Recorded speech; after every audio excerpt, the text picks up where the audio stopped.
Қадыр Бейімбет Қамауы. Мен сіздерге Мұқағали Мақатаевтың «Таудай болғым келеді» өлеңін айтып беремін.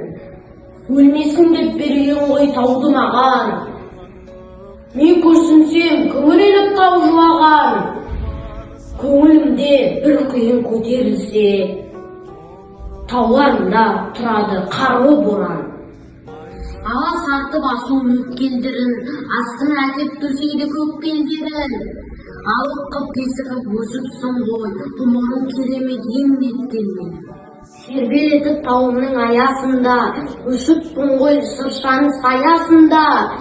Өмірсіз де көңілсіз өкінішті, қоймайсың ба тағдырым қоясың ба, әлде тағы алдыма жаясың ба. Тау менің есігіме тиіпті сирек, мендегі шаттық бөлек, күйік бөлек. Ақсақалдар таудай бол дейтін маған, таудай болғым келеді, биік керек.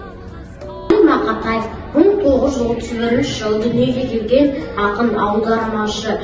Алматы облысы Райымбек ауданы Қоңырыш ақпанда Қарасаз ауылында дүниеге келген ақынның отан туралы үш бақытым, елім, таудай болғым келеді, тағы да басқа өлеңдері бар. Мұқағали Мақатаевтың көп өлеңдеріне ән жазылған.